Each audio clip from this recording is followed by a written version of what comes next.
Your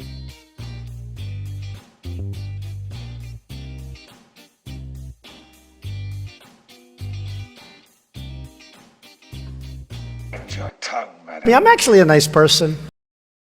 You know, I started off in Brooklyn. My father gave me a small loan of $1 million. No shit, man. Don't bullshit me. Bullshit. Bullshit. We need to build a wall, and it has to be built quickly.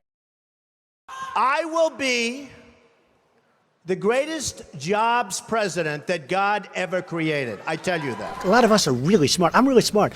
Went to the Wharton School of Finance. Even then, a long time ago, like the hardest or one of the hardest schools to get into. Did well at the school. Came out, made a fortune. Hey, I'm not saying they're stupid. I like China. I just sold an apartment for $15 million to somebody from China. No shit. Am I supposed Don't to bullshit. dislike? Bullshit. Bullshit. That was the biggest load of crap I've ever heard.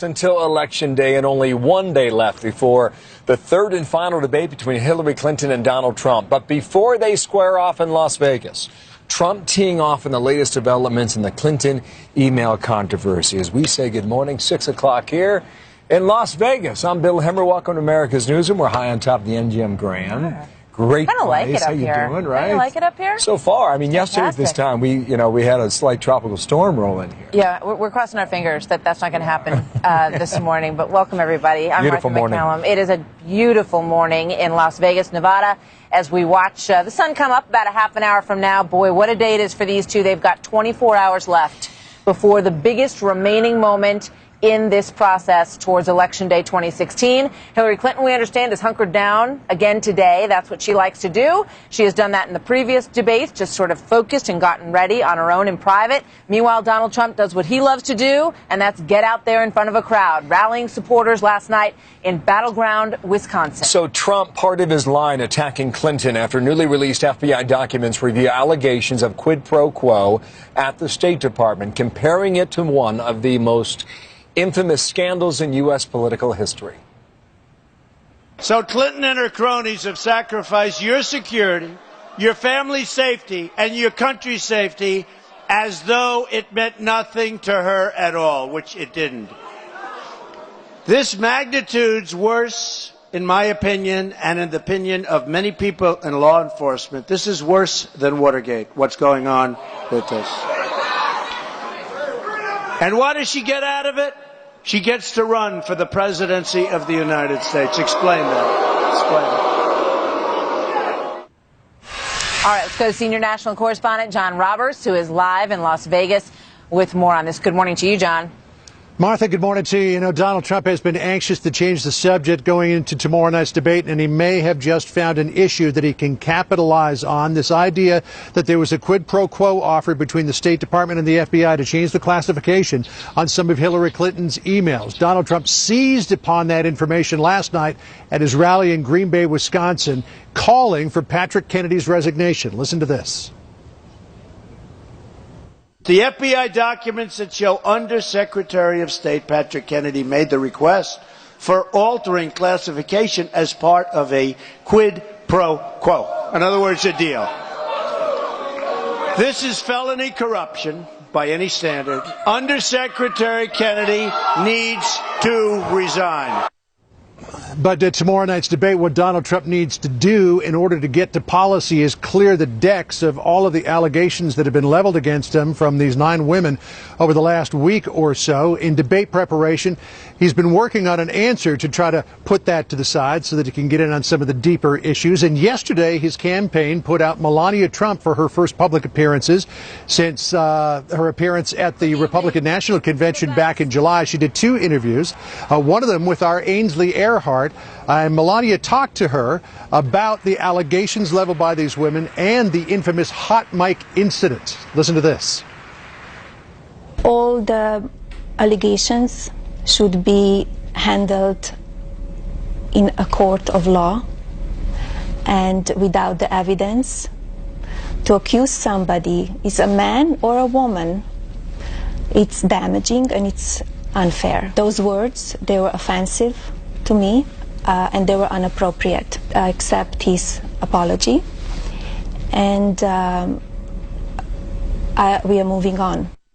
We are moving on, she says, and she hopes that voters will as well. A lot of people see Donald Trump's last chance to turn the poll numbers around being tomorrow night's debate. If he doesn't do it, he could be headed for a bad election night.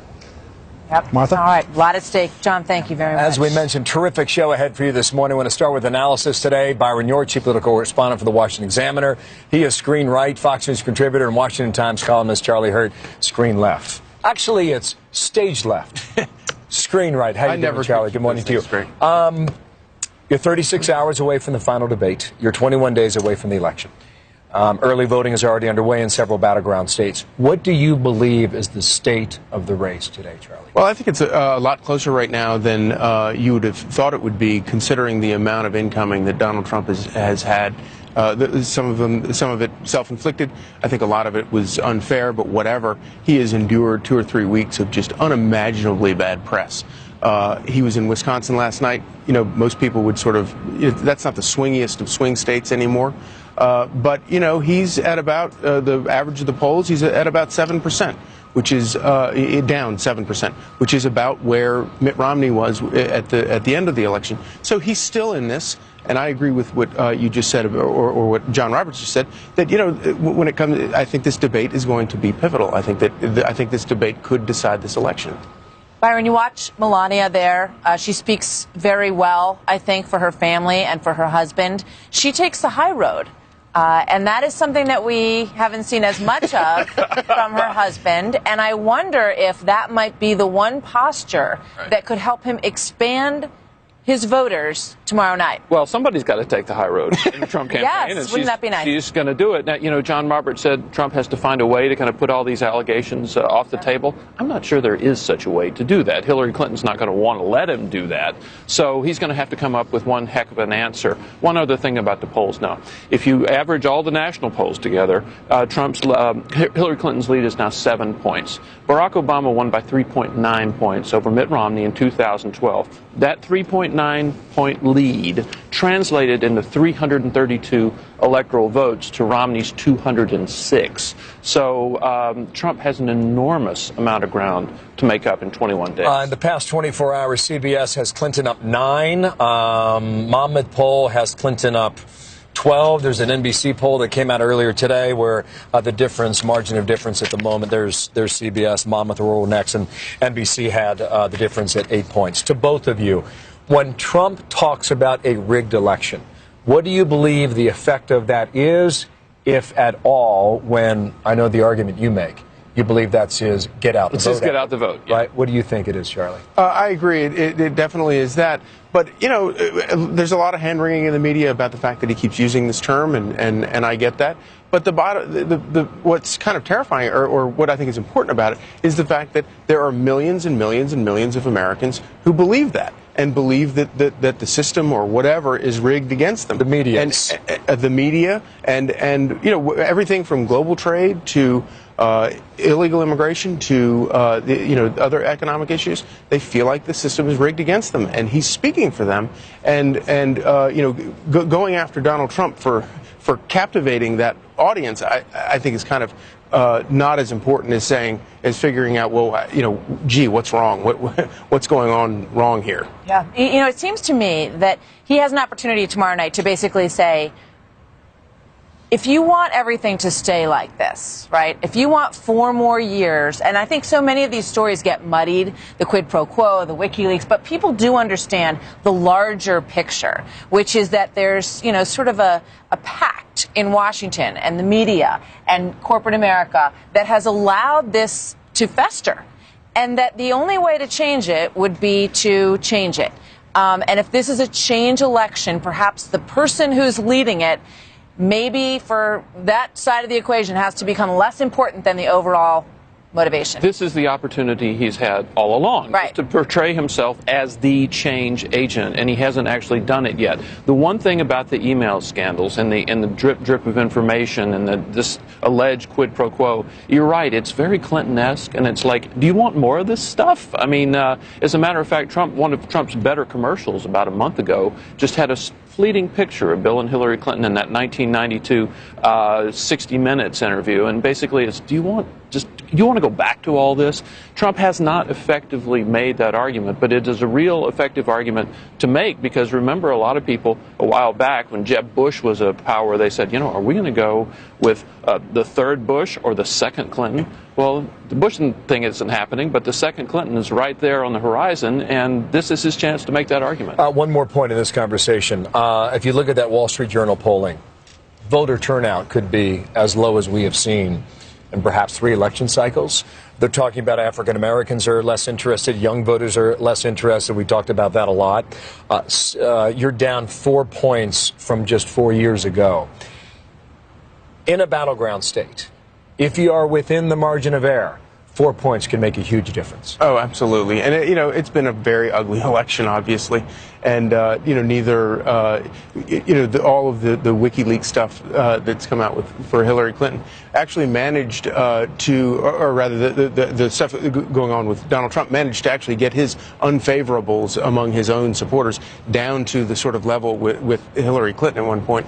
And that, I think, is a pretty good picture of just how kind of unpleasant the political debate has been this year. Do you both believe that voter turnout will be lower than we have seen? It could very well. Hillary Clinton's job has always been to try to reassemble the Obama coalition, minorities, women, young people. She's certainly done it with women, but we've seen a lot of stories about how minority voters are not as excited about her as they were about Barack Obama. She'll probably be under him in terms of turnout and percentage. So if she has a problem as far as turnout is concerned, that's it. Thank you, Byron. Thank you, Charlie. Sure. Thank you. Back to the slot machines, you men go. Quickly.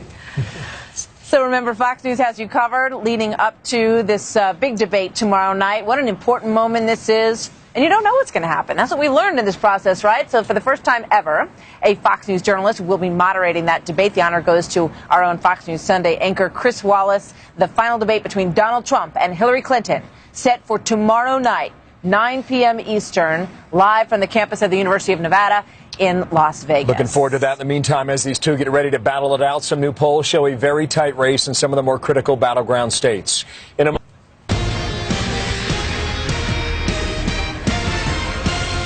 Those polls were great today, but they're also showing there's like an undercurrent that they can't poll. Remember when I was in the primaries? How's he doing on such and such? Well, it looks like he won't win that state. Then the next day, it's like, you win in a landslide. They say, what happened? Now, we'll take it anyway. I mean, this is, I guess, like people don't want to say they're voting for Trump, which is okay. We'll take it any way we get it. Do you agree? So Trump making the case the momentum is still on his side. I want to bring in Karl Rove right now, former White House Deputy Chief of Staff to George Bush. And Karl, good morning to you. Some viewers are hitting us on Twitter about asking for the Hillary Clinton comments. I don't believe she made a public statement yesterday, so she is well in the mode of debate prep. Get to that in a moment. First, I think what Trump is referring to there are voters who don't show up in the polling. Do you believe there is some truth to that or not? I believe there may be a little bit of truth to it, but not a lot. I think that if you look at the whole range of polling that has been done, the last 4 weeks essentially have not been good for him. And he has dropped on the ballot. His favorables have dropped. And most important of all, his enthusiasm level among his supporters has dropped. She now has, generally in virtually every poll, more enthusiastic followers than he does. So, look, this is the kind of thing that you say as you're coming down the pike trying to keep your team together. But I wouldn't make my appeal based on that. I think he was on firmer ground when he went after Patrick Kennedy last night and tattooed him for quid pro quo with the FBI. Now, we just played a bit of that. Battleground states quickly now. In Ohio, Quinnipiac has them even, 45-45. Margin of error is almost 4 points there. In Florida, Quinnipiac has Clinton up 2. Margin of error still applies. North Carolina, CNN has Clinton up a point. Margin of error there as well. As you look at the battleground states and how close they are, typically with 21 days to play, let's say, what is the factor that causes it to break one side or the other? Is it about tomorrow night, or is it more than that? Well, it's about more than tomorrow night. I've made the point that it's not just what happens on debate night, it's what happens in between, before, and after debate nights. For example, the first debate, I think everyone acknowledges Trump had a bad night. What did he do? He spent the next 5 days attacking a former Miss Universe. He had a better debate the second day, the second debate. What did he spend the next 5 days doing? Picking a fight with Republicans. He wasted the periods in between the debates, even when he did reasonably well at a debate, and even when he did badly at a debate. You mentioned those battleground polls. If you take a look at the Real Clear Politics average, they tend to those polls tend to fall in line with the national average. You said Ohio, he's ahead. He's ahead in Ohio in the Real Clear Politics average. Those other states, he's behind, though not by much. But remember this, he carries all the states you talked about. He carries Nevada, where he's slightly behind, North Carolina, Ohio, and Florida. That only gets him to 253 should be 259 electoral votes. There's only one other state in the Real Clear Politics average where he's leading. That's Iowa. That gets him to 265. So even if he takes these three states, Ohio, North Carolina, and Nevada, that he's behind today, wins the two states where he is slightly ahead, he still is short of 270, and not a single other state in the Real Clear Politics average is at or below the national average of 7 points. Well, he has to thread that, and we'll see what happens then. He has to, yeah. But before we get there, what is your expectation for tomorrow night? Well, first of all, I think this is going to be the most substantive debate, because we're going to have Chris Wallace asking questions. Oh, yeah, look, first of all, it's going to be the format is going to be Wallace asking questions. He's not a gotcha kind of guy. He has signaled that it's going to be substantive, and we're going to get a chance for each one of these people, if their mind is in the right place, to score points on their behalf. If Donald Trump's mindset is, I've got to demonstrate that I'm the candidate of change, as Martha said earlier, the more he shows that he's the candidate of change, here's constructive change that I want to have, and here's why I'm different from the status quo, he can score points. On the other hand, if she demonstrates both the temperament to be president and demonstrates the willingness to accept some change, she can advance her cause and slightly undermine his. But again, we got to look at tomorrow night in the context of what is coming and what follows. And I think yesterday was an important lesson for Trump. For the first time in the last 3 weeks, he took an event of the day, the release of the Patrick Kennedy emails and exchange, and introduced it, made it an issue. Now he needs to broaden it. Here's the interesting thing. He can broaden it today and in the days ahead by saying, you know, Patrick Kennedy was not only trying to get a quid pro quo with the FBI in order to tilt the investigation in her favor. Remember, Patrick Kennedy is her man who refuses the security upgrades from Benghazi that led to the disaster in Benghazi. This is her fixer. We can't let her and her people be in office. I'm out of time. Thanks. Wallace is in an undisclosed location. He's sequestered somewhere. We haven't heard from the man. But tomorrow night, main stage. Carl, thank you for your analysis. Carl, we're over there in Austin. You bet. Thanks, Martha. And the WikiLeaks spigot has been turned back on. There's more emails that are pouring out this morning from the account of the Clinton campaign chairman, John Podesta. We're going to show you what is in those. Ed Henry going through them as we speak. Some stunning information in there that has now been made public, how it may affect the race. The United States strongly condemns the illegal disclosure of classified information. It was 6 years ago next month when a titanic clash started between one of the most powerful women in the world, Hillary Clinton, and a man who was the previously little-known founder of WikiLeaks, Julian Assange. He rattled the American Secretary of State in November of 2010 by leaking out 250,000 classified diplomatic cables. And now Assange may be threatening no less than Clinton's path to the Oval Office from the most unlikely of places, Assange's tiny bedroom at the Ecuadorian embassy in London. What a story this has been. The WikiLeaks bombshells keep coming. This morning we've got the latest batch of the hacked emails just out. It includes messages about Benghazi and how much support Hillary Clinton should show for Israel. Ed Henry's been going through them. He joins us now live from Washington. So, Ed, good morning to you. So what's in this latest batch? Well, round 11 of the John Podesta emails literally coming out in the last half hour or so. Give you a quick update on some headlines. One about Benghazi you mentioned. We see an email exchange among John Podesta, other top aides, where Hillary Clinton was being coached on, in their words, how to stir up some moral outrage against Republicans at this Benghazi hearing several months ago, saying in part, use the line about how they're gaining politically off, quote, the backs of 4 dead Americans. Of course, that was a line she read at that hearing. You remember that well. The other thing is about Israel, one that just came out that suggests that early on, as her campaign began, early 2015, her aides were debating whether or not to say she was a strong ally of Israel in her opening stump speech in those early days. And several top aides squashed that and said, no, that's going to upset the left and Democratic activists if you look too strong for Israel. That's going to raise some eyebrows in the Mideast and here in Washington, obviously, but also gets at really what's the bottom line question here. As we sort out for our viewers these thousands and thousands of emails, more than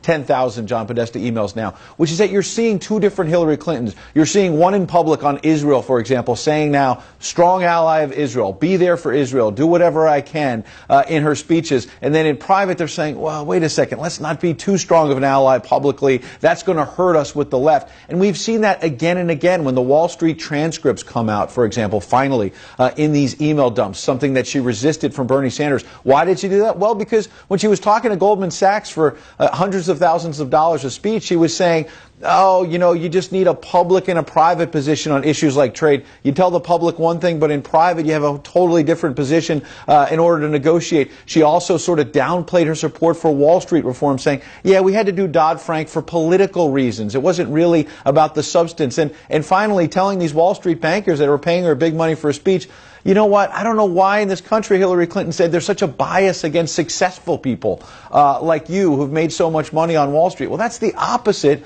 of what she said in the first 2 general election debates now against Donald Trump, going after him for being rich in his business ties. So as Karl Rove was just saying, can Trump in this final debate there tomorrow night prosecute that very case about these 2 different Hillary Clintons?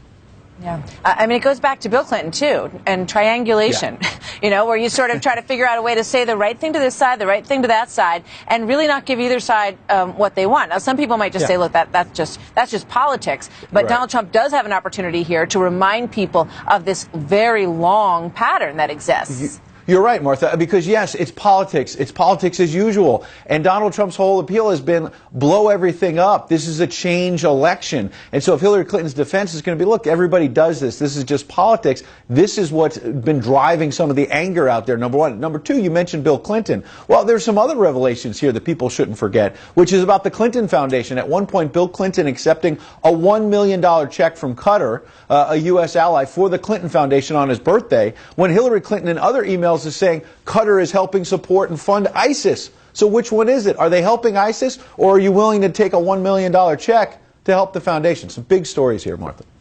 It's clearly the kind of stuff that has fired up Trump supporters from the beginning. The feeling that they're shut out, that everybody makes these deals, and that they're not part of it as American citizens. Ed, thank you very much. Great to see you next time. And we'll see how that plays out tomorrow night. Joe Trippi, former Howard Dean campaign manager and Fox News contributor, and Boris Epshteyn is senior advisor to the Trump campaign. Gentlemen, welcome. Great to have both of you with us. Let me swing over to you, Joe, first. In terms of these charges of a rigged election, is it true, A, and B, does it get him anywhere? I think it gets him someplace with his supporters, gets him to the, make sure you get to the polls, but I don't think it gets him anywhere. He may have a point with some of the contributions that reporters have given. I mean, that argument. Yeah. But the rigged fraud part is just nowhere near reality. Boris, sometimes he argues that the polling centers are rigged.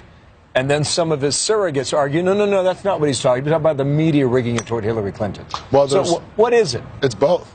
First of all, 96% of donations by the media in this cycle has been to Hillary Clinton. 96%. Second of all, just last week, the coverage of the 2 negative stories, the false accusations versus Donald Trump versus the WikiLeaks and the FOIA information by Hillary Clinton, 23 to 1. 23 times coverage of Mr. Trump's negative stories versus Hillary Clinton's. Now, on the polling, on the voting, I was on the McCain campaign in 2008. Right here in the state of Nevada, most of the Dallas Cowboys offensive line and the starting lineup really was registered to vote here fraudulently. Look through Pennsylvania, Colorado, where dead people supposedly voted, Virginia, and just the fire.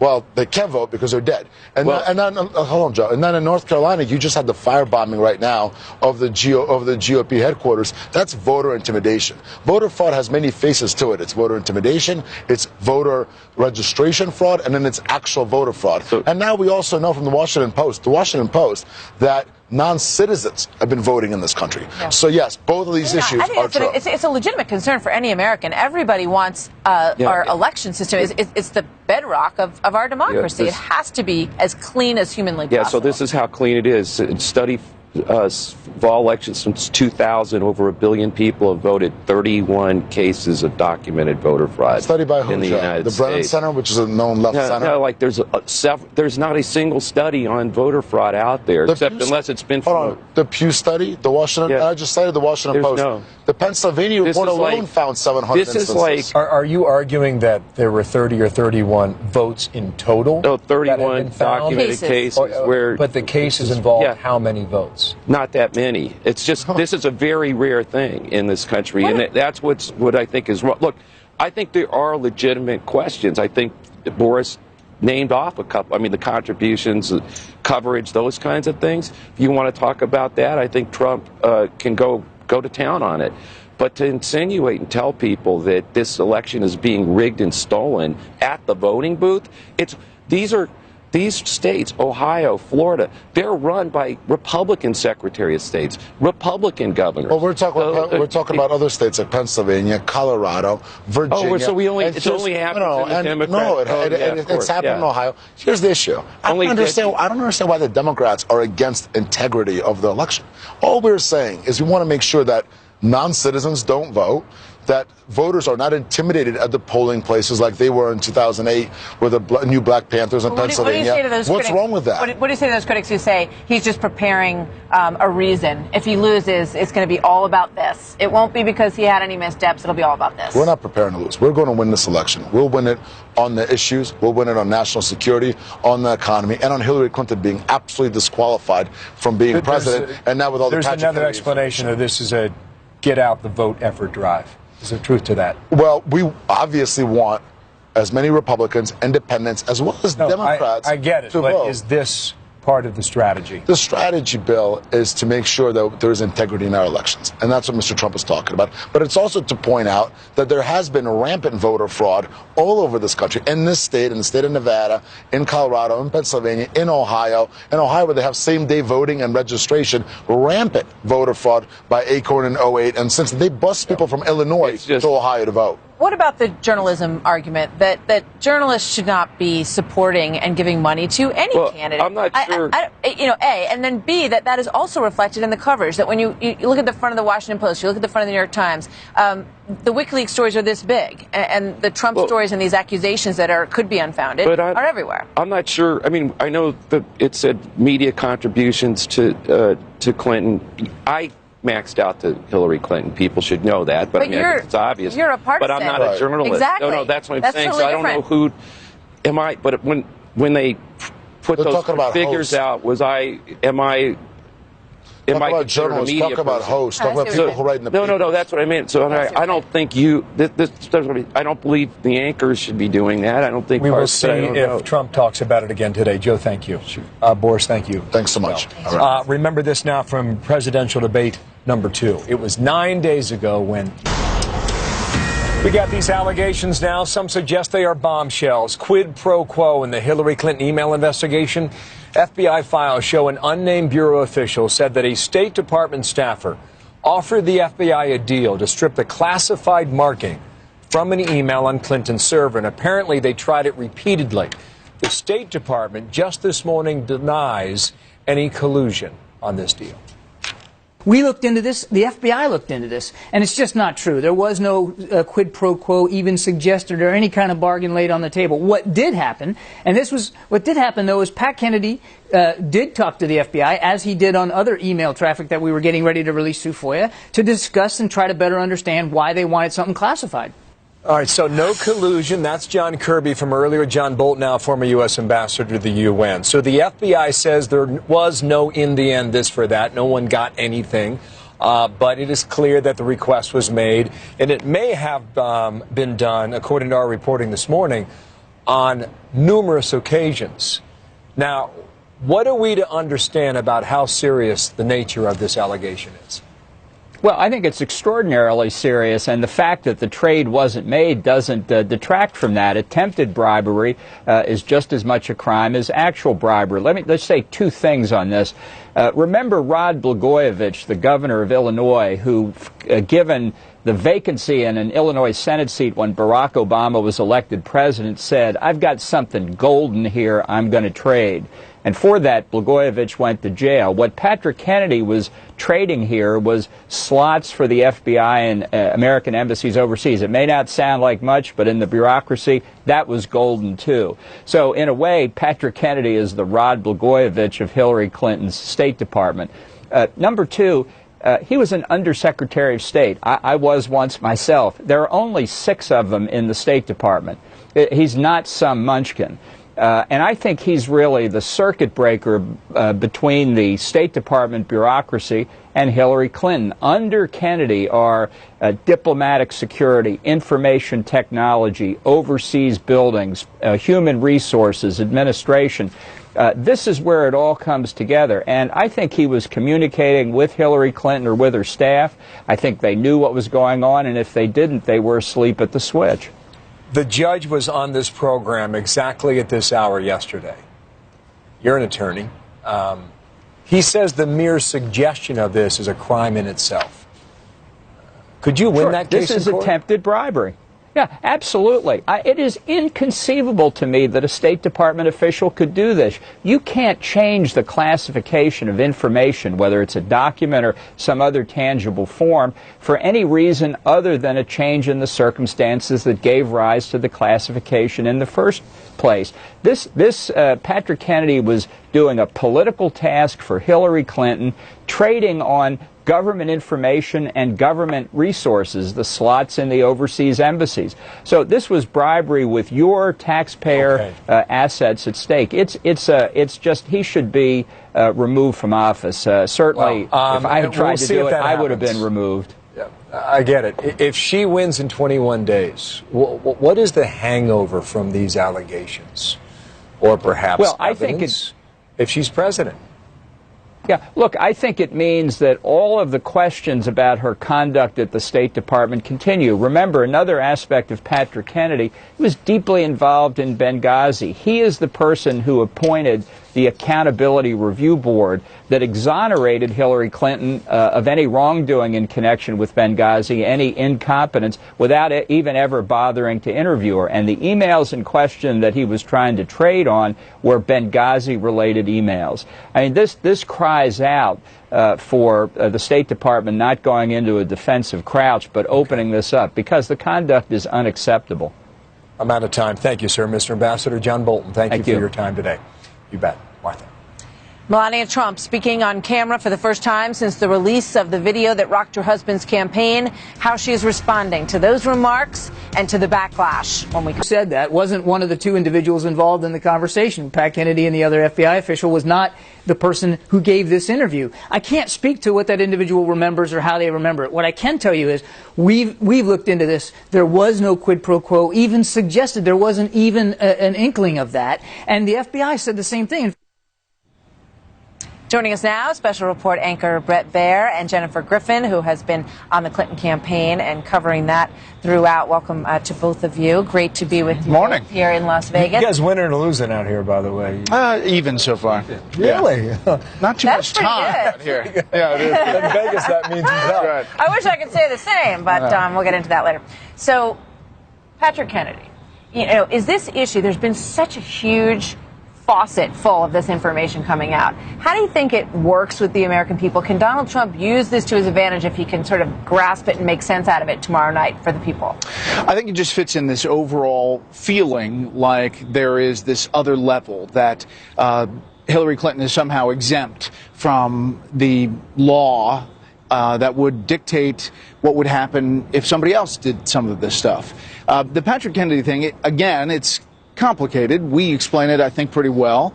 But he is trying to get this email unclassified so then he can have this arcane FOIA, Freedom of Information Act process to bury this thing in the State Department. So nobody sees it, but it is unclassified, so it's technically not a classified email on her server. That was the problem. When she came out at the United Nations and said what she said, there were likely people inside her campaign and inside her staff that said, wait a second, boss. Now, listen, they're saying it did not happen in the end, and who knows what is next in this story. But you can trace it through the emails, and I think in time we'll figure out what the truth is. I thought you had an excellent piece last night with Ed Henry, because there's such a volume of these emails, as Martha points out. How much of this is being absorbed by voters? How much of it is getting coverage? We talk about it. Sometimes we feel like we're the only ones. Yeah. And it's worth spending the time because you need context. You need perspective of where these emails fall in these different subjects. So we decided to give it, 7-8 minutes of our show to try to put it together. We'll do it again because these things are flowing by the thousands. Again today. Yeah. But to use it effectively, Donald Trump tomorrow night needs to sort of have, a 5-point plan and say, you have, Hillary Clinton, a corrupt government that you've overseen, and here's 5 examples that people can sort of wrap their arms around. I don't know if he, has successfully done that in the past. He said you should be in jail, that kind of thing. But how does she respond to that? What do you think her camp is ready for tomorrow night, Jennifer? Well, I think what you're seeing the Clinton campaign do is they want to play out the clock. They know that every day that Donald Trump is on the campaign trail speaking, he is taking up airtime. These women who are coming out accusing him of sexual assault, it is diverting attention away from not only the WikiLeaks leaks every day, 2,000 emails or so from John Podesta, her campaign manager, but also, and this is an important distinction for our audience, the Patrick Kennedy conversations came out of the FBI notes from the investigation into her. So the whole thing is very ugly. And the thing the Clinton campaign worries about is that it will cause voters not to go to the polls. If women in particular find that this race is so distasteful that they stay home, that's a problem for Clinton. Some of the Wall Street Journal reporting yesterday on the polling suggests that we're seeing that already. Take us behind the curtain of the Clinton campaign. They are reaching in the red states. What red states are they? Do they feel they are truly in play? Or is this because she has a lot of money and has time to spend? Well, she certainly has a lot of money. She's been fundraising.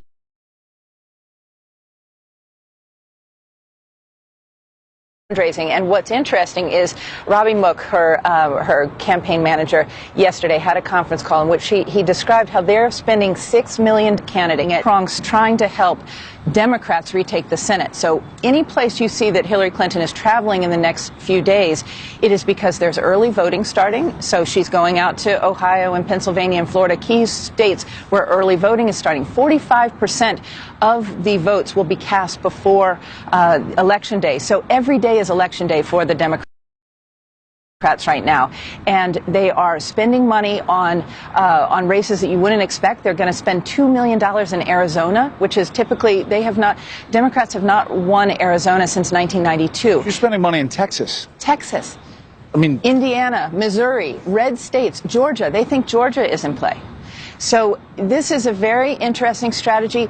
They also, I'm told, they want to run up the electoral map. They want this to be a punishing victory, not just for Donald Trump. So you are talking as if that they have a big sense of confidence at the moment. Very big sense of confidence if they look at the analytics. This is a campaign built on analytics. It's not built on a feeling. It's not built on a message. It is on analytics. It's about getting out the vote in these battleground areas. They are even putting money into congressional districts in Nebraska and Maine where they can pick off one electoral vote because those states have divide up their electoral talk votes. about a campaign that was built on a feeling, and you talk about Donald Trump, and you look at a place like Arizona. I haven't heard him talk about the border in quite some time. You think about the themes that really worked for him. The forgotten man, right? I mean, that's a potent campaign.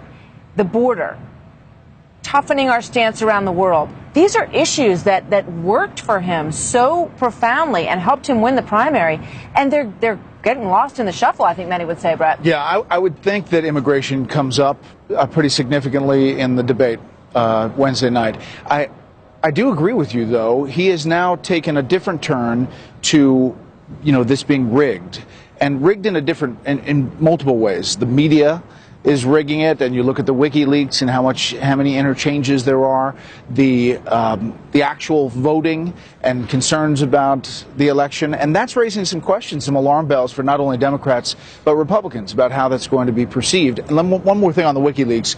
The other thing is that some people see this as a direct threat to our sovereignty because Russia is believed to be behind this, and they believe that this is not fully being examined on that front. I think it is. We're raising it as well, but there's also substance in these emails. Well, I think it's important to point out, Brett, that the Democrats in the Clinton campaign are also crying that this is a Watergate situation. They are saying that Russia's involvement with WikiLeaks and the exposure of these emails is the equivalent of stealing filing cabinets during Watergate. So both sides are now pointing fingers, calling this out. I also want to point this out, too. Trump's calling for a drug test before the big debate tomorrow night.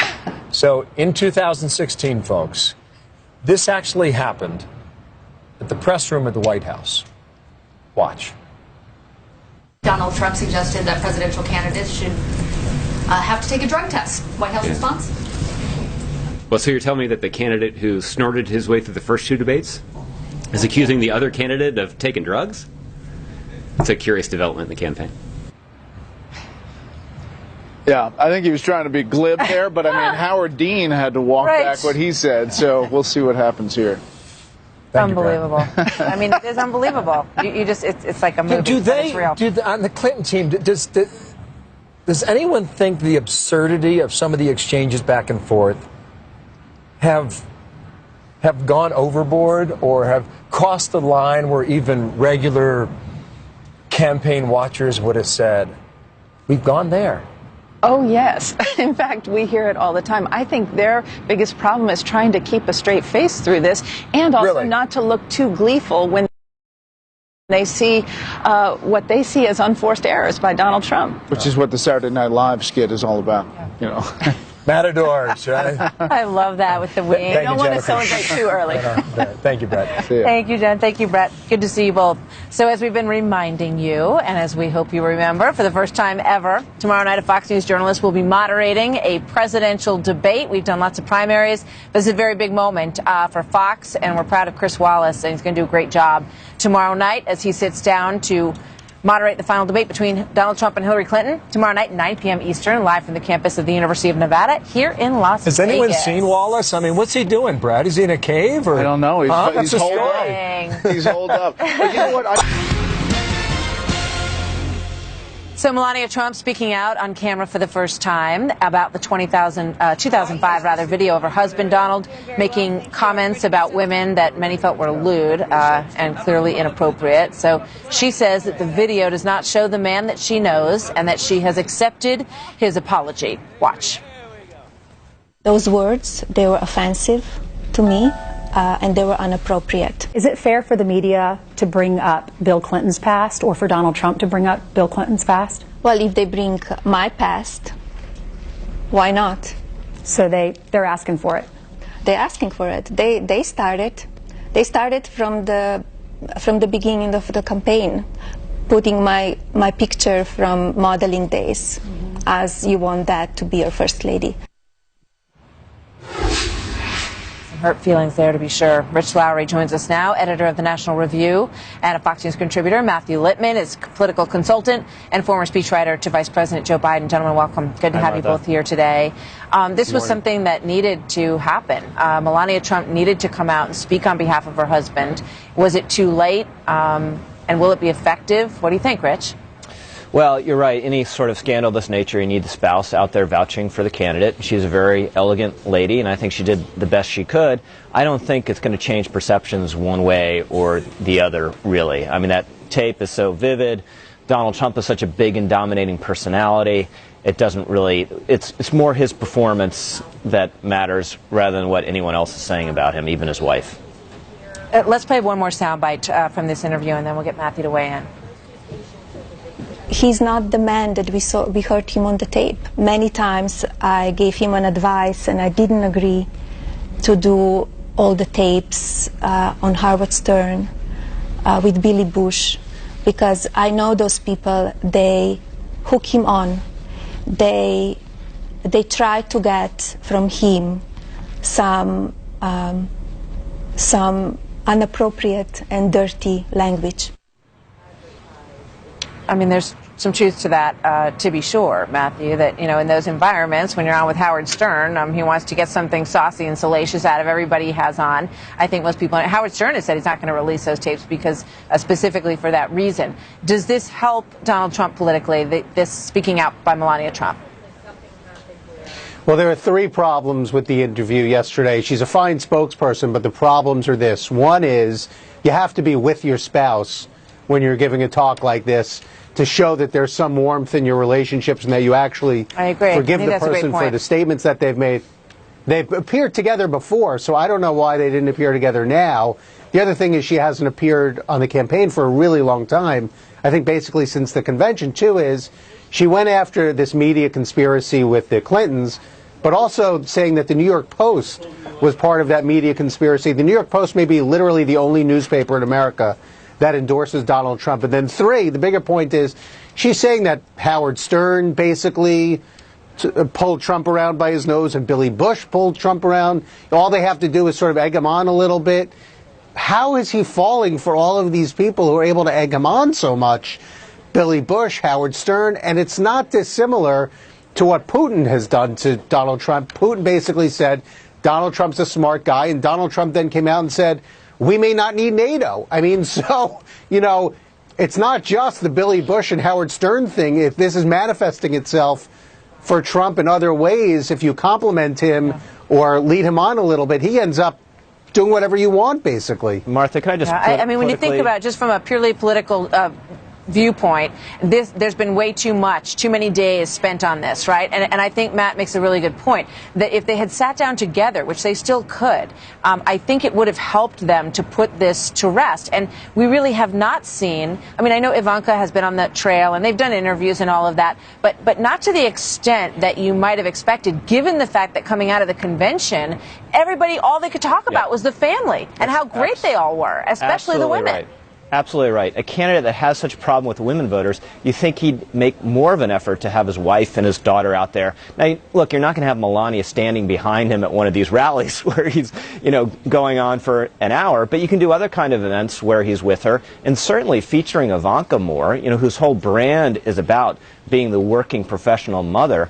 Instead, the main surrogates, you know, they're Rudy and they're Christy and Newt, all of whom have their virtues and advantages, but they're not going to soften Trump up any. And Martha, I think politically, Trump needs to, the extent he can, just stop talking about this, stop talking about the accusers, stop talking about the election being rigged, and instead go back to his core message of change. If he has any chance of tightening this thing up on the end, that's what he needs to do. I'll say it again. I mean, we've said that we got to go, but you know, we've seen politicians all the time say, I've said all I'm going to say about that, and move on. Well, Rich is right, though. You have to repeat your core message. Rich is right. You have to repeat your core message over and over again for it to break through. Intro politics. Thank you, guys. Thank you. Good to see you, Rich. Good to see you. So the Clinton team now fighting back. Your family's safety and your country's safety as though it meant nothing to her at all. Donald Trump blasting Hillary Clinton. This after allegations one of her top aides at the State Department, Undersecretary Pat Kennedy, offered the FBI more job slots overseas in exchange for lowering the classification for one of Clinton's emails. Guy Cecil from Priorities USA Action. He was political director of Clinton's 2008 presidential campaign. And Guy, thank you for your time, and good morning to you back there in Washington, D.C. Good morning. If this comes up tomorrow night, what's going to be her defense? Well, I expect it to come up tomorrow because what else could Donald Trump possibly do to distract from the horrible 2 weeks he's had? I think that there are a couple of really important points here. First of all, on the issue of classification itself, it is common for folks within departments and between departments to discuss classification of emails. And I think more importantly, both the FBI and the State Department have called into question the initial report, acknowledging that there was no quid pro quo, acknowledging, in fact, that parts of the email were classified, but also even further within the report, there were conflicts between two reports that happened and were released this week. And so at the end of the day, I think she'll address it. Yeah, the mere suggestion of it is a crime. So how does she address it then, Guy? Well, I think with the facts, and also by pointing out the fact that neither she nor the campaign were involved in this discussion as it was ongoing. Here is part of the email on screen, redacted. That's an individual's name at the FBI. Indicated that he had been contacted by Patrick Kennedy, Undersecretary of State, who had asked his assistance in altering the email's classification in exchange for a quid pro quo. And apparently it wasn't just one time. It was repeatedly. So now you start to get into the potential for a pattern for requests for low-end classifications to essentially protect her. And just on the surface, Guy, it doesn't look good. Well, first of all, as you might imagine, I was not a part of the internal conversation, so I think some of these questions would be best addressed to the State Department and the FBI. However, I would note that you just happened to leave out the part of the report that actually directly contradicted this and said, in fact, it was the FBI that had brought this up. So I think you have a conflicting report. You have a New York Times story today that says both the FBI and the State Department suggest that there was no quid pro quo, and in fact, there wasn't one offered. And so I think to get to the bottom of it, these questions should be directed to the two agencies. But it's important to point out that neither Hillary nor the Clinton campaign had anything to do with these conversations. And at the end of the day, the reason Donald Trump is discussing it is to distract from the fact that he has had probably the worst 2 weeks in modern presidential campaign history. There was another story from USA Today, and that shows the links between companies and fundraisers for Hillary Clinton lobbying the State Department. These are major American companies: Microsoft, Pfizer, ExxonMobil, all gave donations between $1 and $5 million. It just gets you back into this area, Guy, where everybody in Washington is swimming in the same pool. And to the voter on the outside that's looking for change and looking to try and make their life better, they see this as being the root of the problem in Washington, and the politics and the intersection of money is at the heart of it all. And now you have a major candidate who is being mixed up yet again in the money, in the policies on a government level, in addition to recruiting money from overseas governments. And if she is the President of the United States, there will be questions about whether or not there is an inherent conflict of interest as to what they were doing all along. I'll give you the last word on that, Guy. Go. Sure. So I would.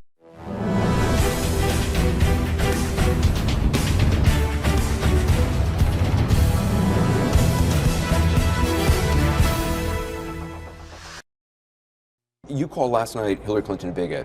Previously, you called her policies bigoted. You directly called her a bigot. Well, she is a bigot because you look at what's happening to the inner cities.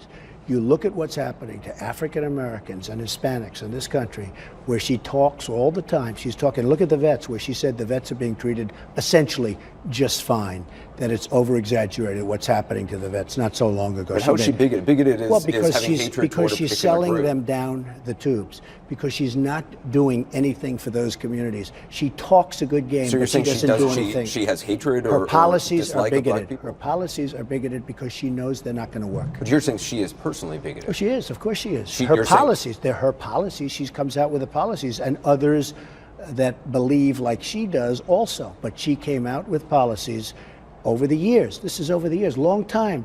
She's totally bigoted. There's no question about But it does that. imply Look at that what's, she has antipathy, she has hatred toward, in this case, I guess I you're talking think about she, African I Americans, but I think don't know what she the words has here. been extremely, extremely bad for African Americans. I think she's been extremely bad for Hispanics. You look at what's happened with her policies and the policies of President Obama and others. Look at the poverty. Look at the rise in poverty. Look at the rise in violence. But hatred is at the core of that, or Oh, dislike well, of African American or people? maybe she's lazy. I don't know what it is. All I can tell you is I've been hearing the same stuff from her and others for years. And the inner cities today are worse than they ever have been. Have you always thought she was bigoted, though? I mean, you were supportive. Honestly, I never thought of it. I never thought, as a business person, I never thought of it. I got along with all politicians. But I mean, she got has a along, history of working Anderson, with as you know, African-Americans for I got African-Americans. working, but not doing the job. And I'm now bringing it out for the first time. She hasn't done the job. The overwhelming number of African Americans who support her, what do they? Well, take a look at what's happened over the last 2 weeks since I've been talking about the subject. Take a look at what's happened. Take a look at your most recent polls. I mean, the ones over the last 3 or 4 days. You think since you we've can gone. make a difference? You can get a higher number among African Oh, I Americans? think we're going to do well with the African Americans because they're going to give me a chance. Because frankly, look what she's done. What's to give a chance? I mean, she's been a disaster. The inner cities are worse than they've ever been. You have 40% rates of poverty. You have black youth that can't get jobs. 58% can't get jobs. Education is a disaster. They've been talking about this since I was 5 years old and understood what was going on. They have been talking about this for years. Hillary Clinton talks about it all the time. She has done a horrible job. And then you add all of the scandal and the lies and the deception to the emails. She should be in jail. Hillary Clinton should be in jail. You know it. The FBI director knows it. Everybody else knows it. She should be in jail. What she did with erasing 33,000 emails, she shouldn't be out even talking about inner cities or running for president. One of the things you've been saying recently in talking to African Americans, addressing them in large rallies, is saying, what have you got to lose? What the hell have you got to lose? Absolutely, that's the way I look at it. The way you've been categorizing that, we've been interviewing a lot of African American voters. Some of them are insulted by some of the language you've been using. I don't think they are. I think if they actually heard me, they wouldn't be insulted at all. Well, you're I saying actually say you to get them, shot on your street, you don't have jobs, you don't have schools. Well, that's the fact.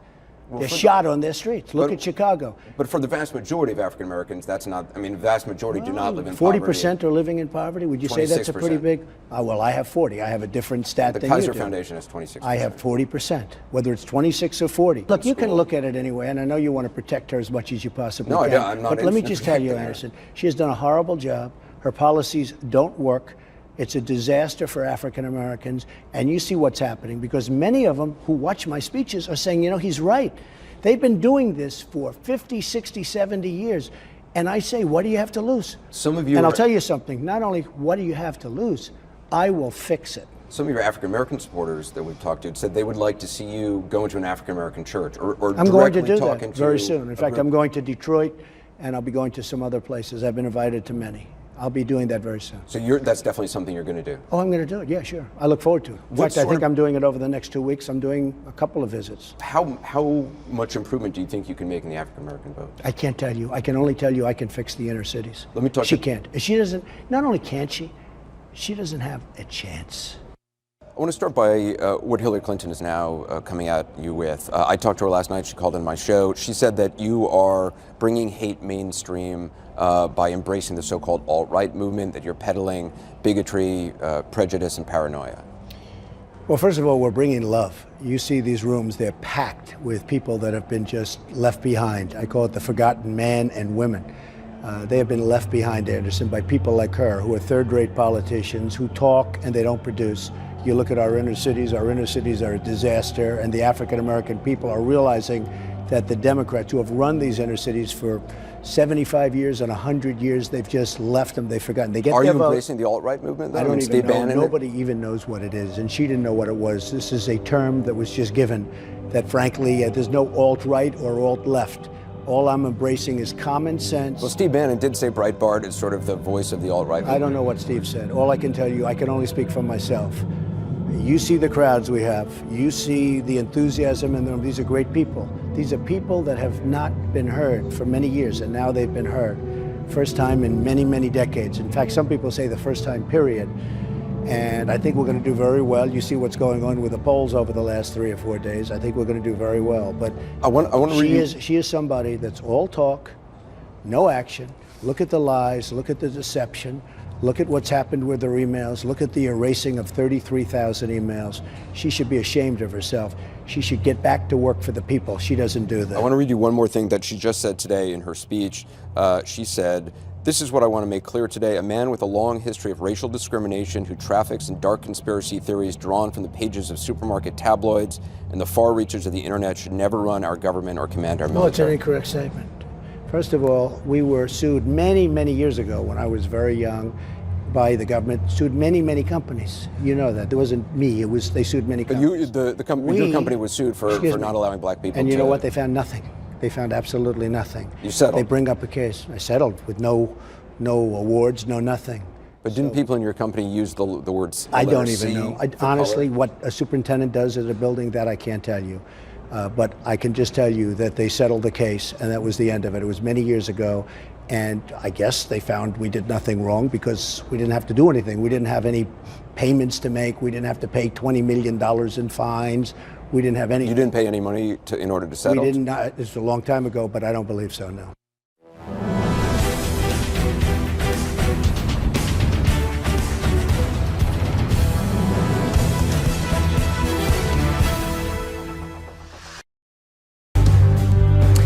Welcome to Hannity, and tonight the race for the White House is in the final stretch, and voters will be headed to the polls in just 18 short days.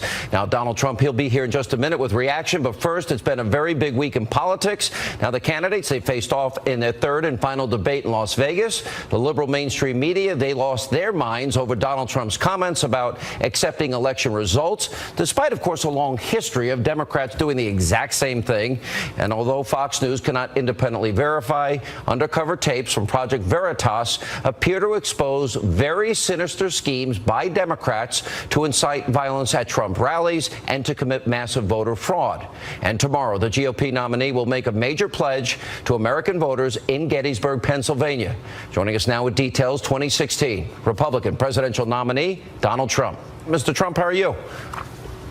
I'm very good. Thank you, Sean. Can you give us a preview? It almost sounds like a contract with America or promises to America that you're going to be talking about tomorrow. What can you tell us?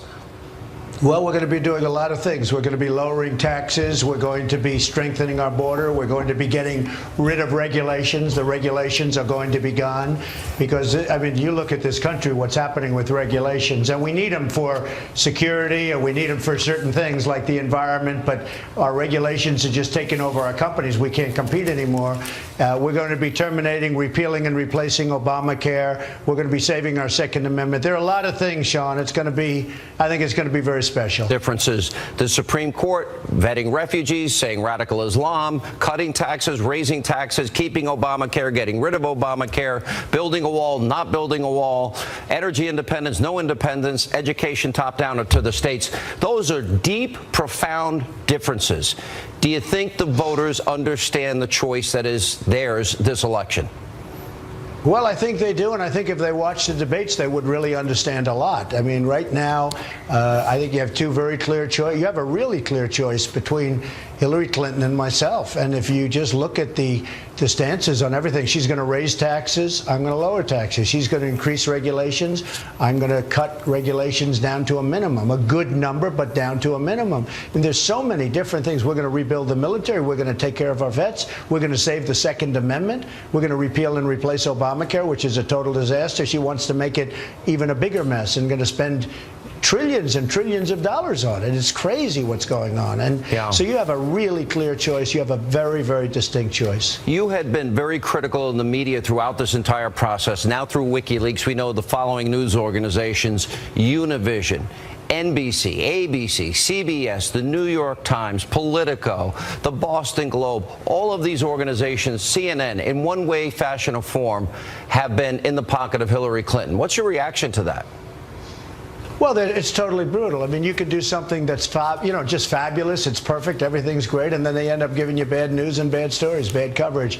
It's the single greatest pylon, they say. This isn't me saying it. This is other people and even news organizations. The single greatest pylon. Despite that, you just saw the crowd we had outside. We're in Pennsylvania now. We just left North Carolina. I'm going back to Pennsylvania. I'm going to a different section in Pennsylvania in a little while. We have a massive crowd there.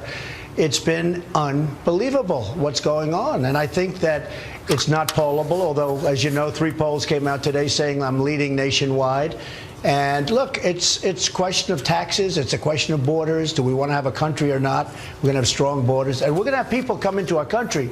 But, Sean, they're going to come in legally through a process. They're going to come in legally. So, I think a lot was learned in the debates. I think you understand how we did and how well we did in the debates. And I think we really showed a big difference. I want to ask you, and you did bring this up during the debate, I only want to play you one small clip of the Project Veritas videos. And it's about the flow of money to these operatives that admit and brag that they're fomenting and causing violence, even back in the Chicago incident in March, but also talking about a massive voter fraud plan that they have and they want to orchestrate. I want you to hear how the money flows and then respond to the two specific tapes. Listen to this. I am contracted to him, but I answer to the head of special events for the DNC and the head of the special events and political for the campaign. The campaign pays DNC, DNC pays Democracy Partners pays the Fogle Group goes and executes. All right, so let me read it. It says the campaign pays the DNC pays Democracy Partners pays the Fogle Group. They're the people bragging about fomenting violence at your events, inciting it, and they're the people that also talk at length about massive voter fraud in this election. And you came under heavy fire after the debate for saying, I'll keep you in suspense about accepting the election outcome. What is your reaction to these Sean, tapes? I've been saying for a long time, it's a rigged system. It's just terrible what's going on. And then the politicians play right along with it. I mean, you have 1.8 million people who are dead who are registered to vote, and some of them absolutely vote. Now, tell me how they do that. There's only one way. But you have 2.5 million people or so that are registered in 2 states. That means they're voting twice. Look, we have a system. I'm a big believer in the system. I love our country. But I think I've done a great service by pointing this out. And a lot of people agree with what I'm saying. That I can tell you. But when you look at those tapes, it's disgusting. Our rally in Chicago, that's where they were. They were there. And nobody could figure out what was going on. Where did these... And they're real thugs, by the way, real thugs. And they injured policemen. They injured people. And they should be put in jail. I mean, these are bad people. And again, it's a rigged system. And who got blamed for it? Our rally people. Us, me, everybody. We all got blamed for it. You. And Hillary herself it had nothing to do you. with us. Well, the Democratic operative overseeing this visited the Obama White House 342 times. What does that mean to you? Well, I think it's a disgrace. And I guess he saw the president 44 times, they say. Who knows? But I think it's disgraceful. Can you imagine the one who was overseeing violence? And this is a criminal act. I don't know if you saw the picture. Cops were leaving. These policemen, these great people were leaving with massive gashes in their head from these people. These are professional thugs. They were being paid $1,500 a day, and they got cell phones out of it. No, this is a very serious problem. And I think come November 8th, I think we're going to win. And maybe we're going to win bigger than people ever even dreamed. When you look at Pennsylvania, look at what's happening here. When you look at North Carolina, where it just left, you look at Ohio. And you see what's happening. You see what's happening with some of the jobs, the companies that are leaving our country and going to Mexico and other places. You see what's happening with Obamacare, which is such a disaster. Obamacare is a catastrophe.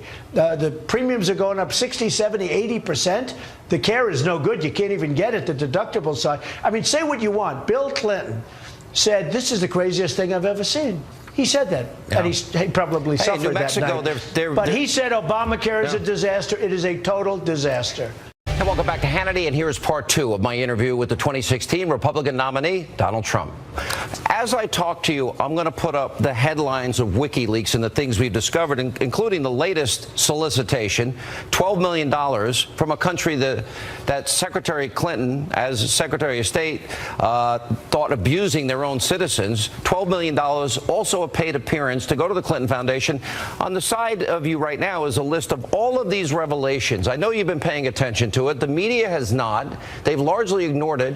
What does this tell you about the Clintons and about the campaign and about their tactics? I mean, they even exposed how they would go after Obama and his father being a Muslim, and that Obama used cocaine, and going after Bernie Sanders and, of course, you.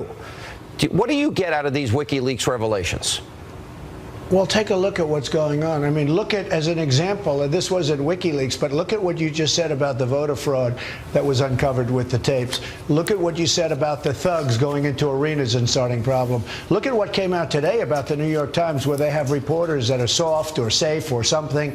And I have those same reporters, and they are brutal. They're not brutal. They're dishonest. They're totally dishonest. It's a totally dishonest group of people. And you just take a look at what's happened. Look at how you get set up. I mean, they say you saw somebody in 1902.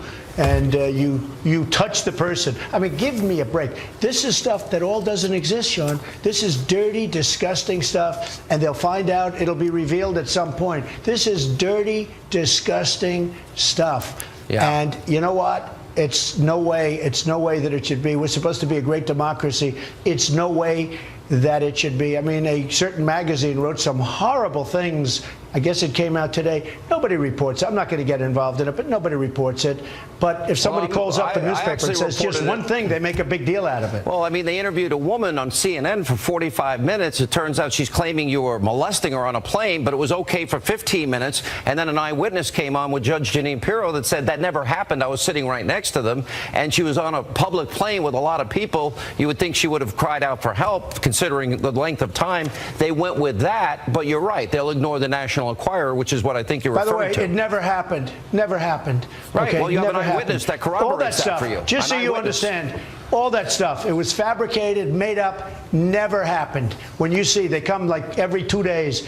Never happened. How does CNN ever happened. How does CNN put the woman on for 45 minutes, and then the guy that was sitting next to you? I think it's a disgrace. They don't even ask him one question. It's the most rigged system I've ever seen, and I've been talking about it for a long time. And it was rigged against Bernie Sanders, and it's rigged even more against me. Well, it's a disgrace. They poison the voters with this kind of stuff and this kind of junk that never happened. It's not like a question like it may have. It never. None of it ever happened. Obama, Al Gore, Hillary Clinton, Bernie Sanders have all themselves at different points said it's a rigged system, but I don't have time to get into it now. I was glad to see the other night there's so much money that have come from countries like the $1 million gift from Qatar. Qatar allows marital rape and marital beatings. The up to $25 million of the Clinton Foundation from the Saudis. The $10 million from the Saudis for the Clinton Library. Women can't drive. They're told how to dress. Gays and lesbians are killed. Christians and Jews are persecuted. But she takes the money. You want her to give it back. Has anybody in the media followed up on that? No, absolutely not. You're not surprised, but she should give that money back. I brought it up during the debate. Give the money back. It's $25 million at a minimum. Give the money back. She didn't want to answer that question, if you noticed. Yeah, I did notice that. But I consider, how can you be the champion of women's rights, gay and lesbian rights, religious freedom, and take money from countries that abuse all those groups? Sean, you have seen things, and I've seen things, and I've been going through things. Nobody could imagine that this could happen in the United States. Nobody can even imagine it. But I'll tell you what, we're going to win the election, and we're going to clean out the swamp. You know, I'm using the expression, we're going to drain the swamp of Washington, D.C. It is a swamp of absolute corruption. It's absolutely corrupt. And we're going to drain the swamp. We'll see what happens. We're going to drain it, but we're going to win. We have such enthusiasm. And you saw what I just left this rally 2 minutes ago. In fact, I'm sitting in a room that's about 200 degrees. I've never seen it. It's like a steam room. I know you love that. And no, it's just wonderful. But I'll tell you what, at least you're on the side of exposing some of this stuff. The press doesn't want to do it. It's incredible what's going on in the country. But come November 8th, you watch. You saw this arena. It was packed with thousands of people outside. Something is going on that's very, very special. Plus, 3 polls came out today, including Rasmussen, and including another poll that caught it the most accurately 4 years ago. And they say I'm leading nationwide. It's a 1-point lead. IDB, the Investors Business Daily Tip Poll, has you up by 1. They have been the closest in the last 3 cycles. I do think there are a lot of balls up in the air that haven't been factored into the polls yet, including the last debate, including the Project Veritas videos, including, I don't think the public is absorbing what I'm showing them every night in terms of the WikiLeaks reveals. All right, I know you've got to go. I want to ask you a final question, and give me as detailed an answer as you can. Tomorrow you're going to make a pledge and put it on paper for the American people. You're doing it in Gettysburg. Right. Give us a preview. What is this about? Is this like a contract with America? Sean, I want to do it tomorrow. I don't want to do it right now. I really want to do it tomorrow. I can only say we're going to make America great again. We have so many problems. Our taxes are too high. We're going to reduce them. Our borders are weak. Our regulations are crazy. The drugs are pouring into our country. People are coming into the country that we really shouldn't have come into the country. We have drug lords and criminals and murderers. And I mean, what's going on in this country is incredible. Hillary wants open borders where people can just flow through. We're not going to have a country anymore. We are going to do something very special, and tomorrow I think is going to be a special day at a special place. Did you have fun at the Al Smith dinner? Did you mind getting booed a little bit? I did. Yeah. No, I look, we say what's true, and some people don't like hearing it, but we say what's true. That's a pretty liberal crowd, though. A lot of her people in there. Yeah, that's okay. It was a great dinner. It was a great dinner. No, I enjoyed it. I thought it was great. All right. Did you get in trouble when you went home to Melania last night? No, I didn't. She was great. She understood. That was probably the moment of the evening. People loved it. All right. Mr. Trump, have fun on the campaign trail. I know you got a lot more to get to today. Appreciate your time. Thank you. Thank you very much, John. And coming up next tonight, right here on Hannity. If Hillary Clinton gets elected, we've got 4 more years of Obama. We have a disaster. We have ISIS all over. Donald Trump continuing to go after Hillary Clinton on the campaign trail. The original insurgent, Patrick J. Buchanan, will join us, and also tonight.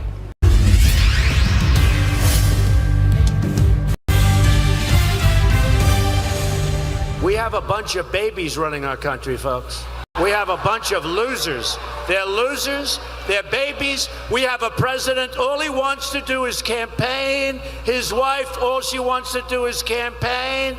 If Hillary Clinton gets elected, we've got 4 more years of Obama. We have a disaster. We have ISIS all over. We won't win anymore, and your taxes are going up.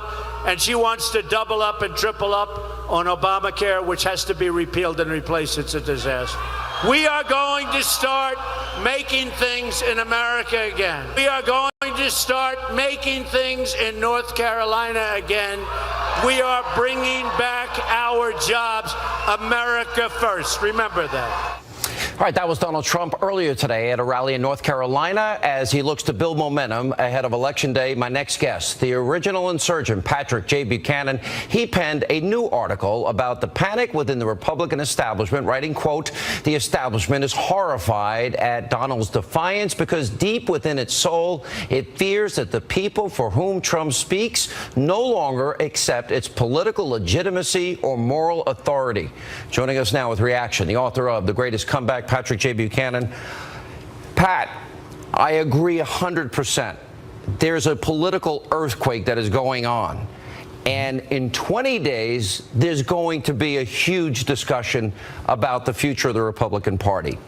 One of the things most frustrating to me is when 65% in every primary poll of Republicans saying they feel betrayed and voting in record numbers for Trump, and then the establishment stepping all over him, being more critical to him than either Obama or Hillary, I think they have totally miscalculated the mood of the public. Your thoughts? I'll tell you, Sean, it's not only the Republican establishment, the national establishment has lost the country. Trump's great accomplishment is to expose the fact that the establishment of this country is responsible for insecure borders, the masses coming across our borders, invading our country. They're responsible for the trade deals that have deindustrialized America and destroyed the jobs of millions of American workers. And they are responsible for getting us into endless and unwinnable wars. And he has exposed the disconnect between the national establishment, frankly, and the American people. And that is a great achievement for him. And WikiLeaks, Sean, has come along and exposed the fact that the core of the establishment, the media, is basically in cahoots with the Hillary Clinton campaign and the Democratic Party. Pat, what we have learned, and that's another fight that we'll have November 9th this year, because this needs to be exposed in even more detail. But, of course, with our election coverage, we don't have the full time to devote to it. But you've got a Republican establishment, a Democratic establishment, a globalist establishment, and a media establishment that is all sort of in ways we never dreamed of aligned together. and it's now all been exposed. But I don't think the American people are absorbing the magnitude of that to this point. Will they absorb it within the next 18 days? You know, I think, let me say this, Sean. The enormous fire and energy and size of the Trump rallies, the magnificent turnout inside the Republican Party for Cruz and for Trump, the huge turnout for Bernie Sanders, the fact that Trump, as of about 3 or 4 weeks ago, was tied with Hillary and had momentum, that tells you the country wants to be rid of this establishment. The way we are going now, we could get a real possibility that the Republican elites who were repudiated in the primaries and in their party, and the Democratic elites who basically fixed it against Bernie, they will together control the destiny of the country, and we will have a nation whose establishment represents Washington, not the nation it is supposed to serve. I think we're headed for some very difficult times, and frankly, some of these tactics that you have mentioned on your show about these folks in Chicago are really somewhat more disturbing than some of the things that happened in Watergate. You know, I mean, look at what they're saying. You know, I just showed this to Mr. Trump. You got Hillary's campaign, Pat, paying the DNC, paying Democracy Partners paying an activist group that is on tape bragging about taking credit for violence at Trump events. It's organized everywhere, putting in these people to intimidate others, and massive voter fraud on a level. Again, both these things funded, according to their own words, by Hillary and her campaign. Let's talk about the individuals that they allegedly. Now, if it is true that they sent people out to start fistfights and maybe ignite a riot and disrupt and destroy the Trump rally, if they were behind the Chicago thing, and if they were paid by the Clinton campaign, we are talking about the Clinton campaign financing brown shirt tactics in the streets of Chicago. I mean, they have called, you've been called, and I've been called fascists for something we said. Look, what took place in the attempt to disrupt and destroy a Democratic rally, those are fascist tactics in the streets of Chicago. I was in Chicago in 1968. Abe Ribicoff used that phrase, but he was attacking the Chicago cops, Sean.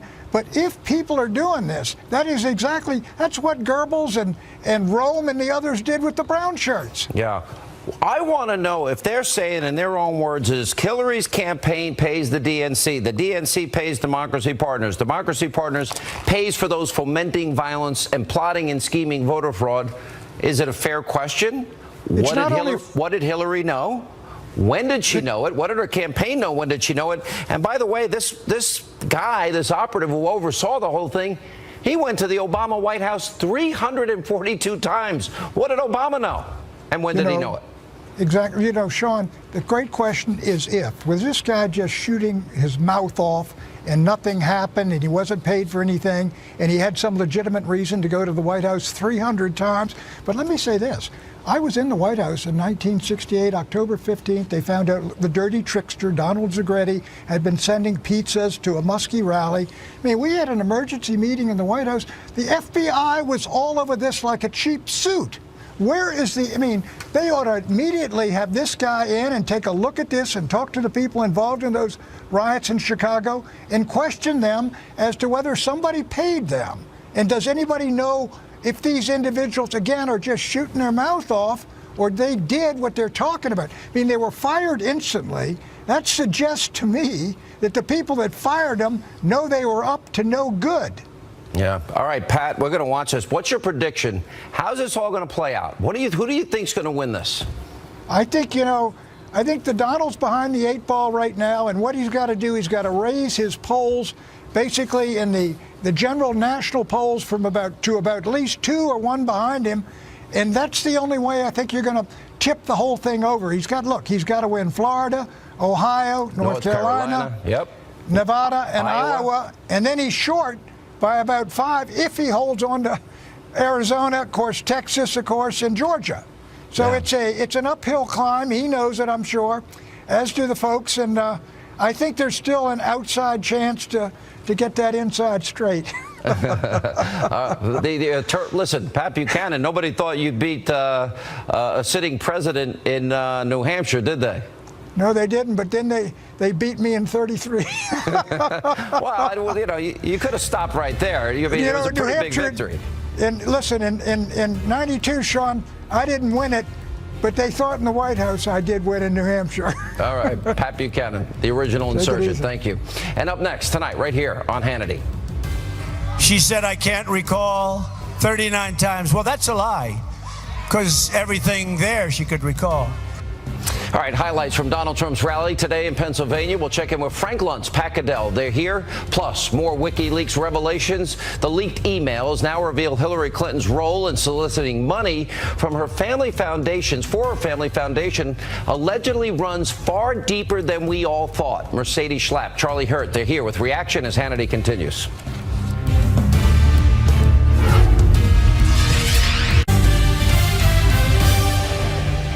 Yesterday, you read the story of a great 4-star general who told one story to the FBI.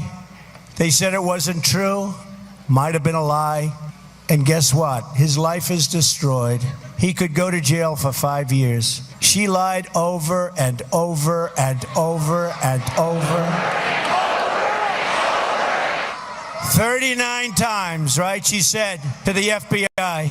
On July 4th weekend, not recorded and not sworn in. She said, I can't recall 39 times. Well, that's a lie, because everything there she could recall. Donald Trump slamming Hillary Clinton over her ongoing server scandal. Also today, Fox News obtained a video from 2010 showing Hillary Clinton actually lecturing her staff at the State Department about, get this, using cybersecurity. All right, joining us now with reaction, pollster Frank Luntz and Fox News contributor Pat Caddell. Mr. Luntz, all right, I was impressed. Donald Trump, according to the Frank Luntz focus groups, won 2 of the 3 debates. That's a very high bar. Yes, it is a high bar, but the challenge for him now is he's running 5 or 6 points behind. And Sean, there is still a path. It's a very small one, very narrow one, but that path goes based on rhetorical questions, and I'm going to give you 3 that you can ask again and again between now and Election Day. Is America safer today than it was 8 years ago? Does Hillary Clinton have the honesty and integrity to be president of the United States, and who is more likely to hold Washington accountable? If that is the focus, you can change millions of voter minds. The question is, will there be that discipline? All right, what was the and last will there one? be that focus? Does Hillary Clinton, what was the last one? Last one is, who is more likely to hold Washington accountable? All right, Pat Caddell, what are your thoughts where we stand? I think we stand, it's a little unclear because the polls are everywhere. And I find a lot of them pretty confusing, and I think I understand the business. But I think that he's several points behind, probably. But I think that there's more than a small pathway. I think there's a big pathway. The basic attitudes in this country are structured against the incumbent party, against Hillary Clinton and the Democrats. If Donald Trump can rise to making this a referendum, even bigger than what Frank Luntz is saying, the real issue here is who owns America, the people or the political class? Whose ox is being gored? The people know it's theirs. They believe the system is rigged against them economically. Trump's got to put these questions, and the question of, do we continue to go down the road of decline, or do we make changes, and do we overturn the corruption in Washington? Those are huge issues. His problem is he is being way too tactical and not strategic enough, in my opinion. Let me ask you this. Do either one of you think that their polls, maybe there is a certain percentage of people that won't say they're voting for Trump, or is that just fantasy thinking among Trump supporters? I tend to say you got to believe the polls. Do you think there's a possible Brexit effect? I say you can't count on it. What do you say, Frank Luntz? I agree with you. We polled in Brexit, and we had Leave beating Remain by 2 points. For us, the key was the subtext. What percentage of your friends and neighbors will vote to leave? What percentage of your friends? By asking it that way, you're more likely to get an honest answer.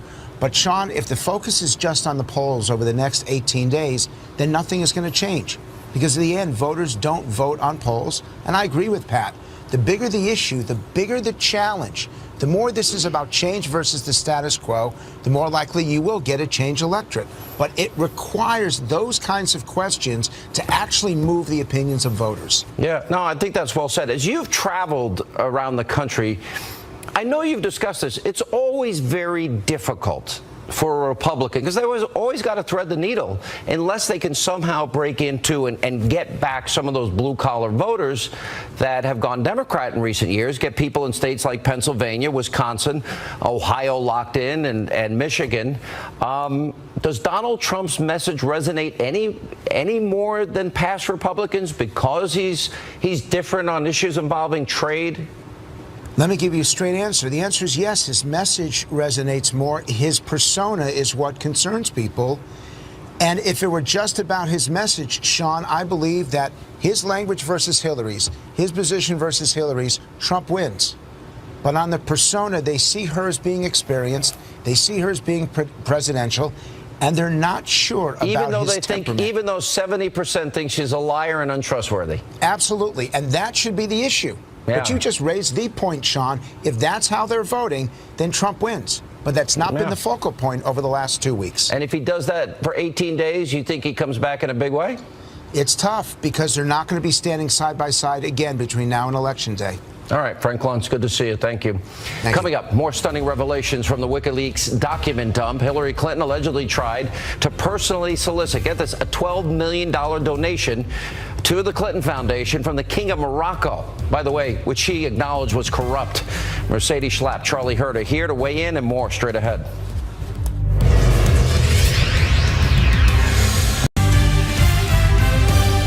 And welcome back to Hannity. So new revelations from WikiLeaks continue to expose Hillary Clinton and damage her campaign. The mainstream media, they're mostly ignoring what's being released, but we're keeping very close tabs on it right here on this program. Now, here are some of the biggest discoveries from this week alone. Hillary Clinton personally tried to secure a $12 million donation from the King of Morocco under the condition that she'd appear at a Clinton Foundation function in the country. Now, after Hillary apparently realized this would be after the launch of her presidential campaign and could hurt her politically, well, she then tried to back out. But her close aide, Huma Abedin, faulted Hillary for the fiasco by saying, quote, she created this mess and she knows it. We also have longtime Clinton ally Doug Band revealing that as a board member of the Clinton Global Initiative, well, he signed a conflict of interest agreement, but that, quote, Bill Clinton, he doesn't have to sign such a document, even though he is personally paid by 3 Clinton Global Initiative sponsors, gets many expensive gifts from them, and some of that at home. I could have had 5 different examples of things like that. Anyway, then there's the interim DNC chair, Donna Brazile, who's already under fire for leaking primary town hall questions to Hillary Clinton and her campaign. In another email, she trashed President Obama's economy. She said, quote, I think people are more in despair about how things are. Yes, new jobs, but they're low-wage jobs. Housing is a huge issue. Most people pay half of what they make to rent. Here now with reaction, Fox News contributor Mercedes Schlapp, from the Washington Times, Charlie Hurt. Well, I've been saying that about the economy. I'm glad that somebody really knows the truth about it, because they're not saying it on the campaign trail, Mercedes. No, I think that there's a sense of let's stay quiet about the economy. I mean, President Obama and clearly Michelle Obama, since they've been out on the campaign trail for Hillary Clinton, they've made it a point to ensure that keep a happy face on and everything's going to be okay and it's going to be fine under Hillary Clinton. And so I think what's disturbing is the fact that Hillary Clinton is really trying to, I don't quite understand her vision, but sell herself as saying she's the one that's going to be able to create economic growth. But when you look at her plan, it's very clear, Sean, that when her tax plan alone increases taxes, we're going to see more regulations. We're going to see more of the same, which means economic disappointment for Americans. Yeah. What is your take on the whole Morocco issue and the $12 million? Is that pay to play, Charlie? Because it certainly seems like it. Oh, I think without any doubt that it's pay to play, and what's really funny about it is it's not surprising at all. As we dig through all these things, I mean, this stuff makes Machiavelli come off as Mr. Smith Goes to Washington. And what I love about it, the thing that my favorite part of it, all the lies, all the corruption, all the pay to play, the fully using the State Department as a vending machine for favors and massive donations to the foundation, is that this is all being exposed, and we've never seen an exposure like this of the inner workings of a campaign. And of course, it happens to the most secretive campaign that we've seen in modern times. And it is so it is so rich that all this is spilling out on the Clintons. Yeah, could you imagine, Mercedes? Look at, for example, what happened in San Bernardino. They said, John Podesta said, well, I wish his name wasn't Saeed Farouk. I wish it was Chris Hayes. And then Tony Podesta, his brother, chairman of Hillary's campaign, notified of an Islamic attack at a Somalian restaurant in January, 14 killed, and his reply was, oh, I had lobster there. And I'm thinking, imagine if Trump had done any of those things. And this is one of thousands that we're finding. It would have been political suicide if there would have been emails exposed like that. What disturbs me is that it's all about politics. It's all about what it is, turning a terrorist attack, a tragedy on our homeland, into how do you best politically capitalize on the situation. And then furthermore, it goes into the division into ethnicity, into gender, the anti-Catholic bigotry, going after the needy Latinos. It goes on and on. And so what they're trying to do is that the Democrats and the Clinton campaign, they have talked about branding Republicans as extremists, as racist, and trying to see if they can take the party down, while they themselves are dividing us all up into these categories. You know, Charlie, on November 9th, win, lose, or draw, there is going to be on this program an analysis of how deeply entrenched and corrupt and abusively biased the news media is, as revelations from WikiLeaks proves. But I want to point out one specific thing, how in 2015 in an email chain with Clinton staffers, they were bragging about, well, let's release a speech to the friends in the media to show that Clinton's speeches to all those fat cats were really nothing to worry about. Cherry pick it, release it, plausible deniability, manipulate the media to do what they want, the very people that are in their pocket. What do you think of that propaganda technique of theirs that was revealed? Well, obviously, it's working. It works very well with them. But, and obviously this is something that you've talked about for years and years, about the absolute corruption in the media in terms of the way they deal with Republicans versus Democrats. And in particular with the Clintons are so abusive of the media, and the media still treats them like this, which is kind of amazing.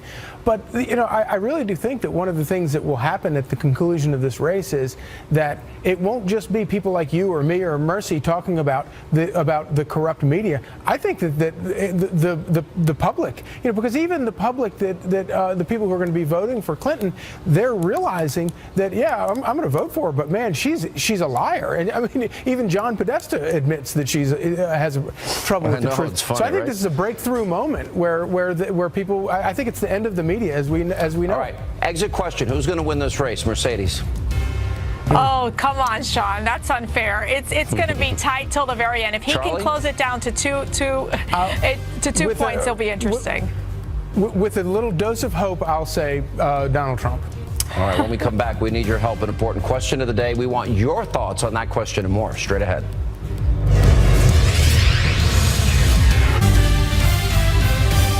All right, time for our question of the day. So with 18 days to go, how do you feel about the upcoming election? Who do you think is going to win? We want to hear